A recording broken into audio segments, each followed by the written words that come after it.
சீரக சம்பால பண்ணுற இந்த பிரியாணி சாப்பிட்றதுக்கு அவ்வளோ டேஸ்ட்டாக இருக்கும்.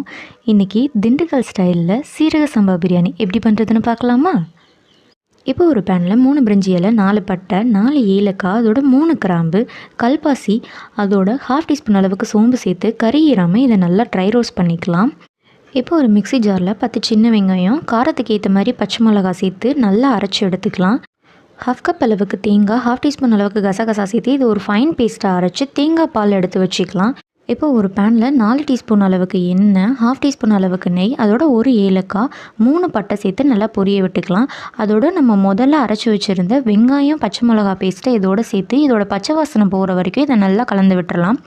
இதுக்கப்புறம் இதோட 3லேருந்து 4 டீஸ்பூன் அளவுக்கு இஞ்சி பூண்டு விழுது சேர்த்து இதோட பச்சை வாசனை போகிற வரைக்கும் நல்லா கலந்துடலாம். நான் 3 தக்காளி அளவுக்கு நறுக்கி சேர்த்துக்கிறேன். இதோட சாதத்துக்கு தேவையான அளவுக்கு உப்பு சேர்த்துக்கலாம். நான் இன்றைக்கி 1/2 டீஸ்பூன் அளவுக்கு உப்பு சேர்த்துருக்கேன். இப்போ தக்காளி நல்லா மசிஞ்சதுக்கப்புறமா மல்லியும் புதினாவும் 1 கப் அளவுக்கு இதோட நான் சேர்த்துக்கிறேன். இப்போ இது நல்லா வதங்குற வரைக்கும் நம்ம கிண்டி விட்டுறலாம். இப்போ மசாலாலாம் இந்த அளவுக்கு குக் ஆனதுக்கப்புறமா நான் ஒரு 1/2 லெமன் ஜூஸை இதோட சேர்த்துக்கிறேன். அதோட 1/2 கப் தயிர் சேர்த்துக்கலாம். இதை நல்லா கலந்து விட்டுறலாம். நான் இன்றைக்கி 3/4 கிலோ அளவுக்கு சிக்கனை நல்லா வாஷ் பண்ணி அதோட மஞ்சத்தூள், தயிர், மிளகாத்தூள் சேர்த்து ஒரு 1/2 அன் ஹவர் போல் ஊற வச்சு எடுத்திருக்கேன். அதையும் இதோட சேர்த்து நல்லா கலந்து கொடுத்துக்கலாம்.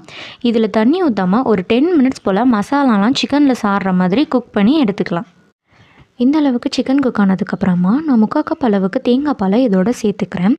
இதோட பிரியாணிக்கு தேவையான அளவுக்கு தண்ணியும் சேர்த்துக்கலாம். 1 கப் அரிசிக்கு 1/2 கப் அளவுக்கு தண்ணிங்கிற கணக்கில் தண்ணி சேர்த்துக்கோங்க.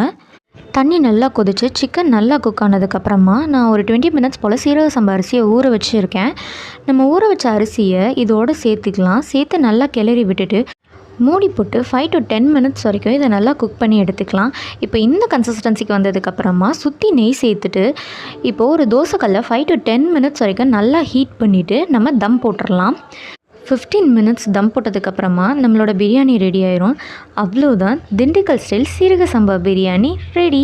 சண்டேனா பிரியாணி இல்லாமல் எப்படி? இந்த மாதிரி Dindigul style biryani just try பண்ணி பாருங்கள்.